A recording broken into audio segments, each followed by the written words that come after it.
आप देख रहे हैं यंग बाइट्स, मैं हूं आपके साथ पूजा ठाकुर। आपको बता दें कि कुछ इस समय में पत्रकार वार्ता जो है आयोजित होने वाली है। इसमें इलेक्ट्रिसिटी टैरिफ रेट में जो है 15 से 30% की बढ़ोतरी जो है वो हो सकती है। इसको लेकर जो है पत्रकार वार्ता जो है प्रिंसिपल सेक्रेटरी एच प्रसाद द्वारा जो है वो आयोजित की जा रही है, जिसमें हमें तमाम जानकारी मिलेगी। आज ये प्रेस कॉन्फ्रेंस इसके लिए बुलाई है क्योंकि जो जम्मू कश्मीर के यूनियन टेरिटरी के जो electricity joint electricity regulatory commission JERC है, उन्होंने वित्तीय वर्ष 2023-24 का टैरिफ ऑर्डर आज जारी किया है।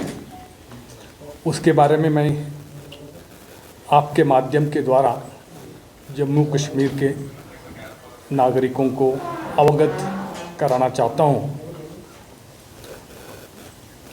आप सब लोग वाकिफ़ हैं, जम्मू कश्मीर यूनियन टेरिटरी में जो पावर सेक्टर में रिफॉर्म्स लेट स्टार्ट हुए। जब हम तुलना करते हैं भारत के दूसरे भाग या राज्यों के साथ, पावर सेक्टर रिफॉर्म्स एक अहम रिफॉर्म्स हैं, क्योंकि पावर सप्लाई एक रिलायबल तरीके से और एक अफोर्डेबल रेट में अवेलेबल होना यहाँ का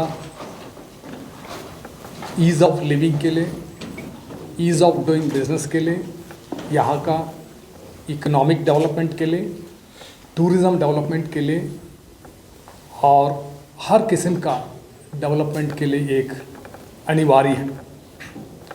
उसको मद्देनज़र रखते हुए जम्मू कश्मीर सरकार ने पावर सेक्टर में स्ट्रक्चरल रिफॉर्म्स करने के लिए अहम कदम उठाए। आप सब लोग वाकिफ़ हैं कि जम्मू कश्मीर में AT&C losses, aggregate technical and commercial losses, Hindustan में सबसे ज़्यादा है। अगर मैं आंकड़े आपके सामने रखूं, ये औसत जम्मू डिस्ट्रीब्यूशन कॉरपोरेशन और कश्मीर जो डिस्ट्रीब्यूशन कॉरपोरेशन को दोनों मिला के औसत 50% है। यानी जितना बिजली हम सप्लाई करते हैं उसमें हमें मात्र 50% ही बिल के भुगतान के द्वारा आता है। जो घाटा होता है 50% सरकार को अपने बजटरी सपोर्ट के द्वारा भरपाई करना पड़ता है। पिछले 3-4 साल में जम्मू कश्मीर सरकार ने, जैसे मैंने कहा, अहम कदम उठाए। सबसे पहला कदम यह है कि जो यहाँ की बिजली वितरण व्यवस्था एक डिपार्टमेंटल विभागीय तरीके से चल रहा था, उसको कॉर्पोरेटाइज करके डिस्ट्रीब्यूशन कंपनीज का गठन करना। जम्मू पावर डेवलपमेंट कॉरपोरेशन, जैसे कश्मीर पावर डिस्ट्रीब्यूशन कॉरपोरेशन और ट्रांसमिशन कॉरपोरेशन अलग से और पावर परचेज कॉरपोरेशन अलग से ऑर्गेनाइज करके इसका मकसद था कि पावर सेक्टर जो है, जैसे अन्य राज्यों में और यूनियन टेरिटरी में हिंदुस्तान में चल रहा है, वैसे जम्मू कश्मीर में भी एक इकोनॉमिकली वायबल सेक्टर होना चाहिए। एक कमर्शियल तरीके से पावर सेक्टर की मैनेजमेंट हो। जब बिजली वितरण कंपनी बनाई गई थी, इसका मकसद यही था कि बिजली वितरण कंपनी बिजली को कॉम्पिटिटिव रेट में ट्रांसपेरेंट बिडिंग के द्वारा कॉम्पिटिटिव रेट से खरीदे और उसको एक एफिशिएंट तरीके से मैनेज करते हुए उसको सप्लाई करें और अच्छी बिजली की सुविधा 24/7 बिजली की सुविधा कंज्यूमर को रिलायबल और अफोर्डेबल रेट में मिलनी चाहिए, ये इसका मकसद है। उसी को मद्देनज़र रखते हुए अनबंडलिंग प्रोसेस को जम्मू कश्मीर ने सरकार ने स्टार्ट किया और हम काफ़ी आगे तक उस दिशा में बढ़े। आज भी पावर परचेस कॉरपोरेशन लिमिटेड करती है वितरण, 2 डिस्ट्रीब्यूशन कंपनीज करती है और ट्रांसमिशन कॉरपोरेशन ट्रांसमिशन का जिम्मेदारी निभाती है। ये पावर सेक्टर में आप लोग वाकिफ़ है कि यहाँ का जो इंफ्रास्ट्रक्चर है, चाहे ट्रांसमिशन का इंफ्रास्ट्रक्चर हो या डिस्ट्रीब्यूशन का इंफ्रास्ट्रक्चर हो, काफ़ी पुराना था। उसको अपग्रेडेशन करने की सख्त ज़रूरत थी। पिछले 3-4 सालों में जम्मू कश्मीर सरकार ने 5,000 से भी ज़्यादा करोड़ रुपया इस दिशा में इन्वेस्टमेंट किया है और ट्रांसमिशन और डिस्ट्रीब्यूशन की क्षमता जो कैपेसिटी है उसको ऑलमोस्ट 50% से भी ज़्यादा बढ़ाई है। ये जो इन्वेस्टमेंट है भारत सरकार के अलग अलग सेंट्रली स्पॉन्सर्ड स्कीम के द्वारा, उसमें PMDP अहम स्कीम है उसके तहत, और हमारे यूनियन टेरिटरी के कैपेक्स के तहत, और अभी RDSS भारत सरकार की स्कीम के तहत इसको लागू किया जा रहा है। जैसे मैंने कहा 5,000 करोड़ रुपए हमने ऑलरेडी इन्वेस्टमेंट करके जो डिस्ट्रीब्यूशन की ट्रांसमिशन की कैपेसिटी को बढ़ाए, क्योंकि पावर रिलायबल तरीके से अवेलेबल हो। उसके साथ ही पावर अवेलेबिलिटी एक अहम मुद्दा है, क्योंकि यहाँ मैंने लास्ट प्रेस कॉन्फ्रेंस में भी बताया था इस तथ्य को, क्योंकि यहाँ जो विंटर, खास कर विंटर के जो महीनों में यहाँ पावर की किल्लत बहुत ज़्यादा होती है, क्योंकि हमारे जो हाइड्रो जनरेशन बगलिहार प्रोजेक्ट है और जैसे हमारे जो लोअर झेलम और दूसरे छोटे जो प्रोजेक्ट्स हैं पूरा मिला के, उसके साथ ही हमारे जो पावर परचेस एग्रीमेंट है NHPC के साथ, जो यहाँ locally situated power generating station से, यहाँ वो विंटर के वक्त में उसकी जनरेशन 2/3 से भी ज़्यादा कम होती है। अगर मैं इस साल की बात करूँ, इस साल इसकी जनरेशन तकरीबन 85% तक नीचे आई है।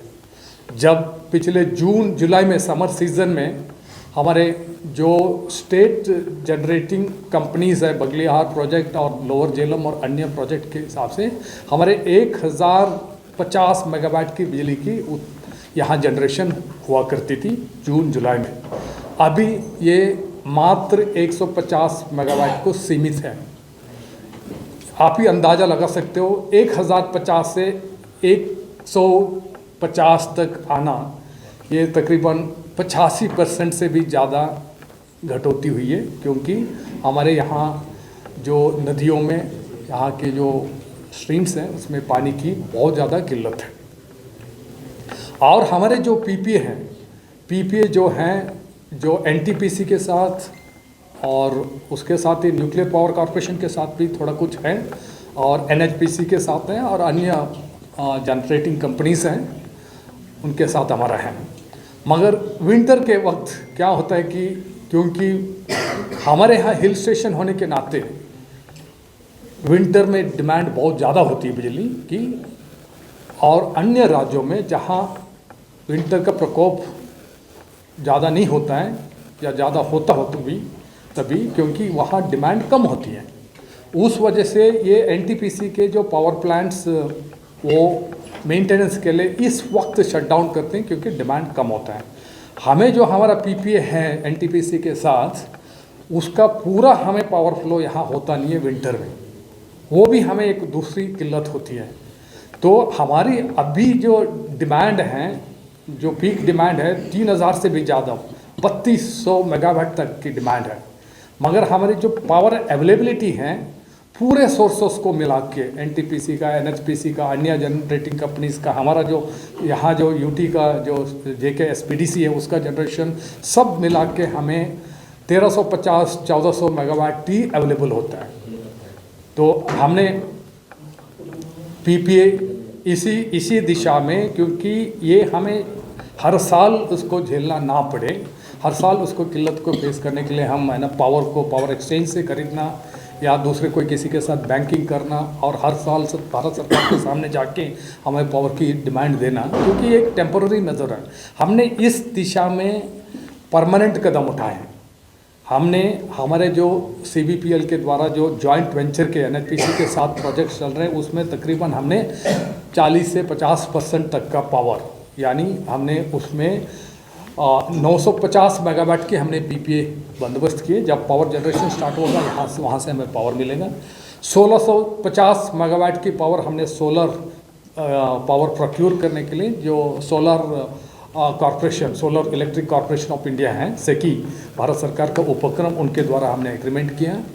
उसके साथ ही एक नया PPA, भारत सरकार की एक नई पॉलिसी है शक्ति पॉलिसी, उसमें जो कोल अलोकेशन है वो ट्रांसपेरेंट तरीके से बिडिंग के द्वारा करके हमारे जो पावर फाइनेंस कॉरपोरेशन है, वो एक उनके जो बिड प्रोसेस कोऑर्डिनेटर हैं, उन्होंने उसको भारत सरकार के जो अरेंजमेंट के हिसाब से हमने जो बिड किया था पावर के लिए, हमें 500 मेगावाट रीज़नेबल रेट में, यानी 5 रुपये से 5.5 रुपये का बीच में एक फर्म बेस लोड पावर, मैं इसको और एम्फसाइज करूँगा, बेस लोड पावर का मतलब है कि ये पावर हमें 12 महीने भी हमेशा अवेलेबल होगी। जो सीजनल वेरिएशन इसके ऊपर असर नहीं पड़ेगा। ये पावर मिनिमम पावर, क्योंकि हाइड्रो पावर का सीजनल वेरिएशन को और सोलर पावर भी इसमें सीजनल भी होता है और उसका सोलर नॉन सोलर आवर्स का भी वेरिएशन होता है। बट ये बेस पावर मतलब ये हमेशा 24/7 अवेलेबल पावर है। इसके लिए हम एग्रीमेंट अभी PPA हाल ही में एंटर करने वाले हैं जल्दी ही। इसकी जो इन प्रिंसिपल अप्रूवल हैं ऑनरेबल LG साहब ने ऑलरेडी दिया है। तो मेरा ये कहना है कि हमने एक तो ट्रांसमिशन सेक्टर में, डिस्ट्रीब्यूशन सेक्टर में इंफ्रास्ट्रक्चर को अपग्रेड किया 5000 करोड़ से भी ज़्यादा लागत से। उसके साथ हमने long term arrangement power procurement के लिए हमने तकरीबन 3000 मेगावाट के PPA हमने एंटर किए। इसका क्योंकि यहाँ के जो पावर डिमांड है, यहाँ का सीजनल वेरिएशंस हैं, यहाँ का इंडस्ट्रियलाइजेशन है, कमर्शियल डेवलपमेंट, टूरिज्म डेवलपमेंट, सबको नज़र रखते हुए हमने इसको किया। तीसरा, हमारी जो तीसरा पहलू है कि AT&C लॉसेस सबसे ज़्यादा 50% के करीब हमारे जो रिफॉर्म्स ओरिएंटेड RDSS जो स्कीम है उसके हिसाब से हमें इसको लगातार घटा के 25-26 तक उसको हमें 20% से नीचे लेके आना है। भारत सरकार ने RDSS स्कीम के अंतर्गत 5000 करोड़ रुपए के सैंक्शन किया। ये जो इन्वेस्टमेंट है लॉस रिडक्शन प्रोग्राम के लिए दिया। लॉस रिडक्शन कंपोनेंट में होंगे सारे जम्मू कश्मीर में स्मार्ट मीटर्स लगाने का कंपोनेंट है। उसके साथ ही जो एरियल बंच यानी इंसुलेटेड केबल लगाना, क्योंकि पावर फिल्परेज ना हो। उसके साथ ही सारे डिस्ट्रीब्यूशन ट्रांसफार्मर DTs हैं, हमारे जो डिस्ट्रीब्यूशन ट्रांसफार्मर्स हैं, उसको अपग्रेड करना, क्योंकि वहाँ उसकी एफिशिएंसी बढ़े। और इंफॉर्मेशन टेक्नोलॉजी द्वारा उसको सारे सिस्टम को अपग्रेड करना और कंज्यूमर बिलिंग और कंज्यूमर ग्रीवेंसेस को रिड्रेसल करने एक रोबस्ट IT सिस्टम और कंज्यूमर ग्रीवेंस रिड्रेसल मैकेनिज्म को क्रिएट करके उसको लागू करना, जैसे अलग अलग पहलू RDSS के हैं। मैंने लास्ट प्रेस कॉन्फ्रेंस में भी ये बताया था कि ये सारा रिफॉर्म्स हमारे लॉस रिडक्शन प्रोग्राम और लॉस रिडक्शन के रिजल्ट्स के बेसिस में उसकी फंड फ्लो हो जाएगी। तो ये इसी के हिसाब से हमारे जो यहाँ के जो पावर अवेलेबिलिटी, रिलायबिलिटी, अफोर्डेबिलिटी और प्रॉपर इंफ्रास्ट्रक्चर, ये सारा पहलुओं को मद्देनज़र रखते हुए ये टैरिफ ऑर्डर आज JERC ने इशू किया है। टैरिफ ऑर्डर के हिसाब से अगर हम यहाँ के लॉसेस देखेंगे, यहाँ का operation and maintenance expenditure, salary expenditure सब देखेंगे, हमारे लॉसेस अभी भी रहेंगे, क्योंकि हमारे यहाँ कंज्यूमर मीटरिंग अभी तक तकरीबन 50-55% ही हुआ है। Consumer metering about 45% of the consumers के पास अभी भी मीटर्स आई नहीं, क्योंकि हम फ्लैट मीटर के रेट में देते हैं। क्योंकि पूरी यहाँ की, मैंने पहले भी कहा कि AT&C लॉसेस सबसे ज़्यादा है, क्योंकि बिलिंग मीटर के अभाव में बिलिंग नहीं होती है और बिलपरेजेस भी हैं, थेफ्ट भी हैं, इनएफिशिएंसी है, सिस्टमिक लॉसेस भी है, ट्रांसमिशन लॉसेस भी है, डिस्ट्रीब्यूशन लॉसेस भी है, पूरा मिला के 50% लॉस होती है। मैं पावर परचेस कॉस्ट के ऊपर थोड़ा आपका ध्यान आकर्षण करना चाहता हूँ। पावर परचेस कॉस्ट पिछले साल हमें पिछले वित्तीय वर्ष में 9,886 करोड़ 9,886 करोड़ का पावर हमने खरीदा था पिछले वित्तीय वर्ष में, और इस साल भी तकरीबन उतना ही हमें लगेगा। हम उसको क्योंकि थोड़ा सा हम रैशनलाइज किया पावर प्रोक्योरमेंट को, उस वजह से कॉस्ट क्योंकि लगातार वो बढ़ रहा था, अब उसके ऊपर हमने अंकुश लगाया, क्योंकि इस बार हमारा अनुमान है कि पिछले साल से बढ़ने के हम नहीं देंगे, क्योंकि उसका रैशनलाइज करके प्रॉपर एफिशिएंट मैनेजमेंट करके हम उसको है ना रिस्ट्रिक्ट कर। मैंने कहा कि 50% लॉसेस, उसका मतलब है तकरीबन 4,500 करोड़ का लॉसेस होता है, उसको बजटरी ग्रांट के द्वारा देना पड़ता है। जो JERC ने टैरिफ आज जो डिक्लेयर किए हैं, हमारी ज़रूरत उससे काफ़ी ज़्यादा है, क्योंकि टैरिफ के द्वारा हमारे रेवेन्यू की ज़रूरत, मैं कहता हूँ रेवेन्यू की ज़रूरत काफ़ी है, मगर हम कंज्यूमर को टैरिफ शॉक नहीं दे सकते। कंज्यूमर के ऊपर एक भार हम ज़्यादा नहीं लगा सकते, तो उसको JERC ने 15% बढ़ाने का, अक्रॉस द बोर्ड 15% बढ़ाने का उन्होंने निर्णय लिया है, और उसके साथ ये जो फिक्सेड चार्जेस हैं उसमें कोई बढ़ोतरी नहीं होगी।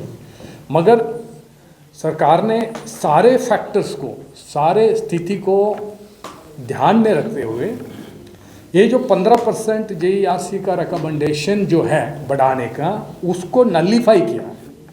यानी हम पहले, यानी जो ये नया टैरिफ लागू होगा 1 दिसंबर के बाद, आज का दिन हम क्या करते हैं, जो टैरिफ का ऊपर 15% इलेक्ट्रिसिटी ड्यूटी लगाते हैं, इसको ED कहते हैं। ED ये टैक्स है, ये form of tax on electricity. सरकार ने निर्णय लिया है, ऑनरेबल LG साहब ने निर्णय लिया है कि इस ED को अबॉलिश करके 15% जो ED इलेक्ट्रिसिटी ड्यूटी को अबॉलिश करके जो JERC ने 15% टैरिफ बढ़ाने का निर्णय लिया है उसको इक्वल किया जाए। यानी 15% टैरिफ बढ़ गया, 15% इलेक्ट्रिसिटी ड्यूटी को अबॉलिश किया गया, net impact nil, zero impact on the consumers. जो टैरिफ ऑर्डर में 15% बढ़ोतरी जो दिखाया, उसको सरकार ने 15% अपना जो इलेक्ट्रिसिटी ड्यूटी का रेवेन्यू को फोरगो करके नेट इम्पैक्ट कंज्यूमर के ऊपर कोई भी भार नहीं डाला। मैं आप लोगों से, सब लोगों से अनुरोध करता हूं, क्योंकि इस मैसेज को आप सभी पब्लिक को सही ढंग से पहुंचाइएगा, क्योंकि ऐसे एक मिस इन्फॉर्मेशन ना फैलाया जाए कि सरकार ने 15% इलेक्ट्रिसिटी चार्जेस को बढ़ाया करके, बढ़ाया सिर्फ पेपर पर, जो कंज्यूमर से पहले लेते थे आज का दिन लेते हैं उतना ही लेंगे, जब 1 दिसंबर के बाद उतना ही लेंगे। There is no actual increase in the collection from the consumers, यही है। और जो फ्लैट मीटर्स हैं, हम चाहते हैं, सरकार चाहती है कि लोग मीटर को लगाएं, अपने एक्चुअल कंजम्पशन जो है उसी के हिसाब से चार्जेस दें। तो उसके लिए, उसको हम डिस्करेज करने के लिए, फ्लैट मीटर को डिस्करेज करने के लिए, क्योंकि हर कंज्यूमर के सामने ऑप्शन है, ये अपना मीटर खरीद के मीटर लगवाने का ऑप्शन है, कभी भी लगवा सकते हैं। हम उसको जो चार्जेस है, फ्लैट रेट की जो चार्जेस हैं, हमने 30% बढ़ाई, 30% बढ़ा के उनका ऊपर 15% की इलेक्ट्रिसिटी ड्यूटी तो उसको हटा दिया। यानी इसका मतलब यह मात्र 15% फ्लैट रेट कंज्यूमर को बढ़ाया है। फ्लैट रेट कंज्यूमर के पास ऑप्शन है, वो भी मीटर लगा के जो एक्चुअल रेट है उसी को अवेल कर सकता है, उसमें कोई ग्रीवेंसेस नहीं होनी चाहिए। हमारा मकसद यह है कि फ्लैट रेट को हम डिस्करेज करना चाहते हैं, कंज्यूमर मीटर लग, क्योंकि ये संख्या बहुत ज़्यादा है, क्योंकि तकरीबन 45% लोगों ने के पास ये फ्लैट रेट हैं। तो उस वजह से हम ये नहीं कि ओवरनाइट सारे मीटर बदल नहीं सकते। हम चाहते हैं कि कंज्यूमर के पास ऑप्शन है। जब स्मार्ट मीटर्स हम लगाएंगे तो सबके सामने वो लगाएंगे, क्योंकि ऑलरेडी हमने 4 लाख स्मार्ट मीटर्स लगाए। अभी सभी 22 लाख कंज्यूमर को स्मार्ट मीटर लगाने का हमारा प्रोग्राम, पुख्ता प्रोग्राम है, ऑलरेडी टेंडर हो चुका है और लगाने का कार्यक्रम चलेगा। तो ये कहते मैं आप सब लोगों को मैं धन्यवाद देता हूँ।